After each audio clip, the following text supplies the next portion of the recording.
Hi hello welcome to our channel. నేను మిసిరి. మనం చెప్పుకోబోయే కథ ప్రేమ మజిలీ పార్ట్ 23. ఇక కథలోకి వెళ్ళిపోదాం. ఒక్కసారిగా చెమటలు పట్టాయి అనిరుద్ధ్కి. గొంతు ఎండిపోయినట్టు అనిపించింది. వద్దు వద్దు అనుకుంటేనే స్వర వైపు తల తిప్పి చూశాడు. స్వర ఒక్కసారిగా అతనికి అందాల రాశిగా కనిపించింది. ఆమె పాదాల నుంచి మెడ వరకు అతని చూపు ఆమె శరీరం మీద పాకుతోంది.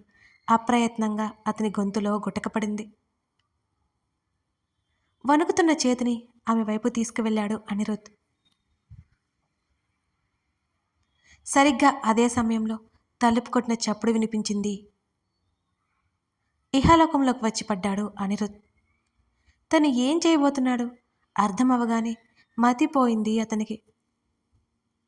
గబగబా బ్లాంకెట్ తీసి స్వరకి కప్పాడు. ఆమె వైపు ఒకసారి చూసి అక్కడి నుంచి తలుపు దగ్గరికి వెళ్ళి తలుపు తెరిచాడతను. ఎదురుగా పూజ కనిపించింది అనిరుద్ధ్కి. ఆమె వైపు చిరాగ్గా చూశాడు, ఏంటి అన్నట్టుగా. టిఫిన్ చేద్దాం రండి బావా. స్వర ఎక్కడా?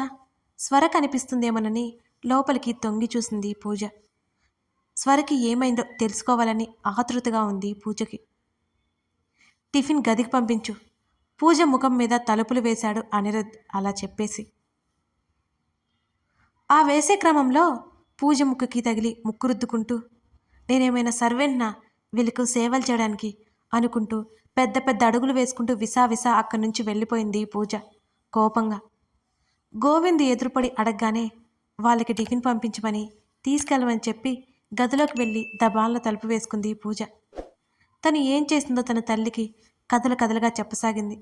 సుధా కూతుర్ని ఇంకా మెచ్చుకొని బోలెడన్ని చచ్చుపుచ్చు సలహాలు పడేసింది. తల్లి చెప్పిన వాటిని విని తెగ పొంగిపోయి అలాగే చేస్తానని గంగిరెద్దుల తల ఊపింది పూజ. కానీ స్వరకి ఏమైందో అని తెలుసుకోవాలని తెగ ఆరాటంగా ఉంది పూజకి. ఏదో అయింది, అందుకే బావ అలా తిరుగుతున్నాడు. తను స్వరకి హాని చేసింది, అది చాలు. నిశ్చింతగా ఉంది పూజకి ఆ విషయం.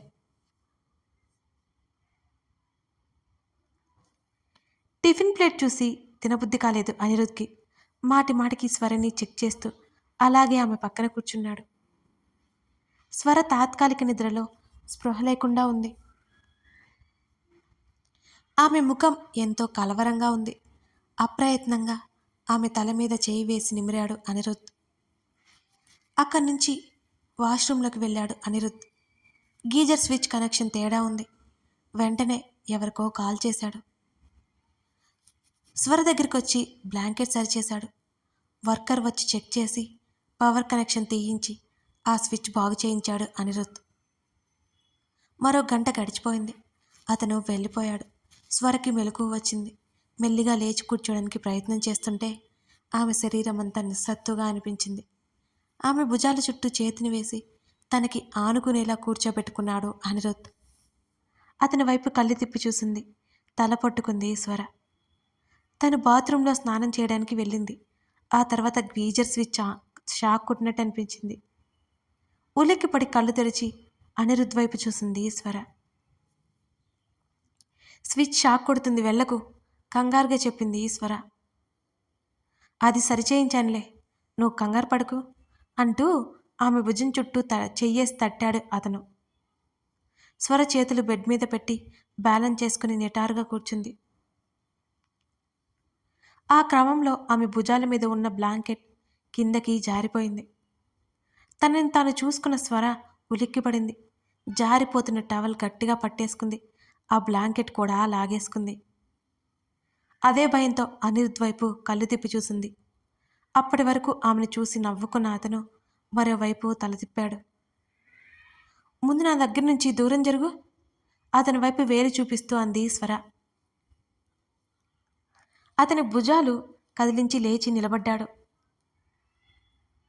ఓయ్, నువ్వు నన్ను ఇలాగే తీసుకొచ్చావా? వణికే గొంతుతో అడిగింది స్వర. అవును, ఏమైంది? అతని మాటలు అల్లరిగా ఉన్నాయి. బహుశా మొదటిసారేమో అతడు అలా మాట్లాడ్డం.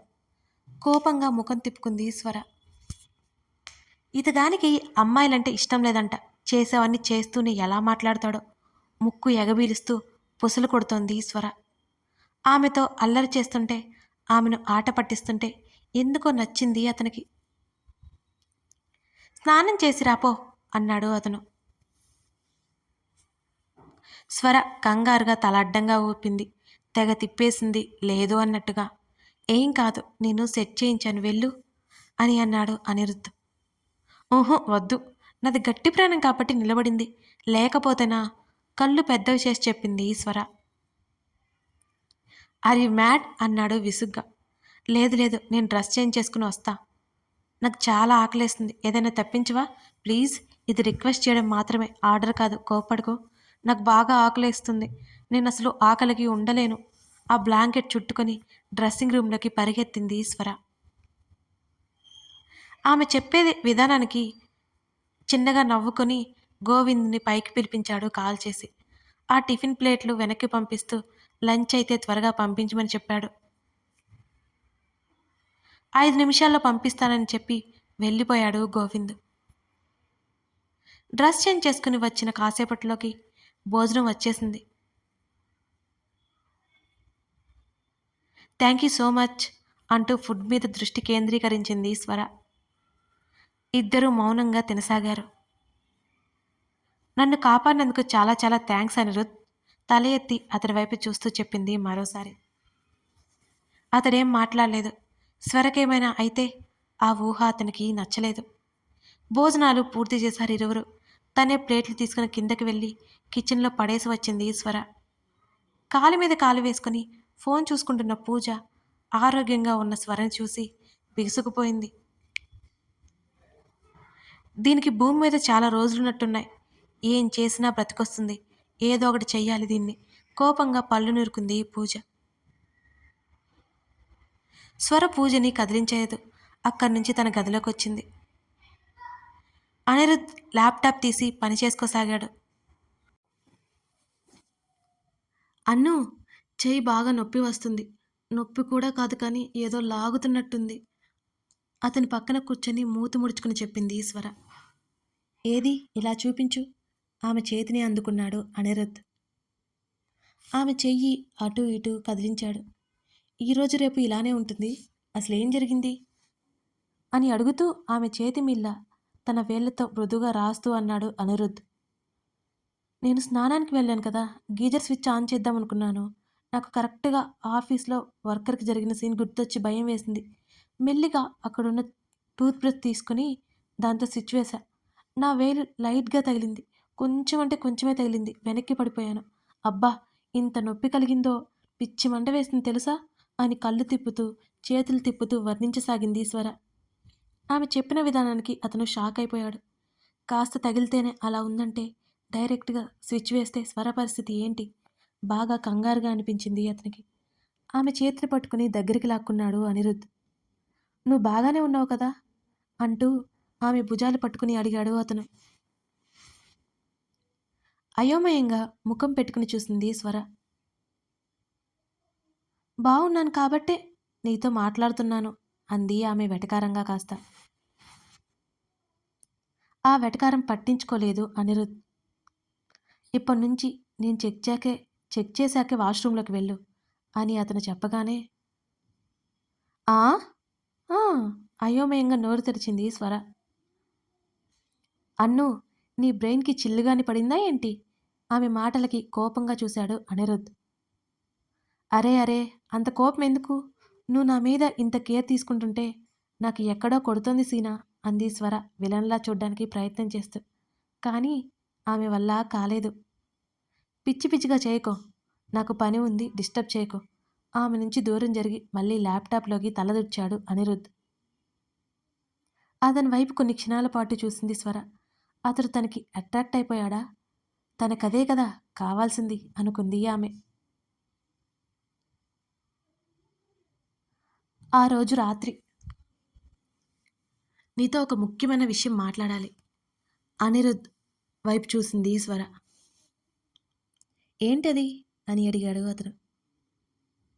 నేను ఒక్కసారి నా ఫ్రెండ్ దగ్గరికి వెళ్తాను సరేనా, ప్లీజ్ ఒప్పుకో అన్ను. స్వర బ్రతిమల్నట్టు ముఖం పెట్టింది. ఎందుకు అక్కడికి ఇప్పుడు? కళ్ళు చిన్నవి చేసి చూశాడు అనిరుద్. నేనేం పారిపోన్లే బాబు, ఒకే ఒక్కసారి చూసొస్తాను. ఇక్కడ నాకు పిచ్చి పిచ్చిగా బోర్ కొడుతోంది అంది ఈశ్వర. కొన్ని క్షణాలు ఆలోచించి, నీ ఫ్రెండ్నే ఇక్కడికి రమ్మను, నువ్వు మాత్రం వెళ్ళొద్దు అని అన్నాడతను. ఎందుకని? తనిక్కడికి నేను ఒకే ఒక్క రోజు ఉండొచ్చేస్తాను కదా! నాకు కూడా ప్లేస్ మారినట్టుంటుంది. నేను వెళ్తే నీకేమైంది? హాయిగా ఉండొచ్చు. అతన్నే గమనిస్తూ అంది ఈశ్వర. అతనిప్పుడు చెప్పే సమాధానాన్ని బట్టి తను ఇంకో పథకం రచించబోతోంది.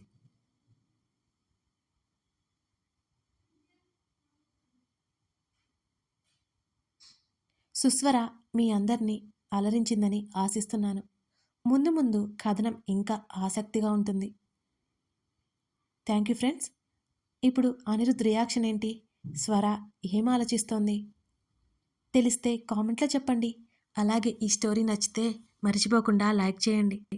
ఈ స్టోరీ లింక్ మీ స్నేహితులకి షేర్ చేయండి. సబ్స్క్రైబ్ చేసుకోవడం మాత్రం మర్చిపోకండి. Thank you for watching this video. మరో ఎపిసోడ్తో మళ్ళీ కలుద్దాం.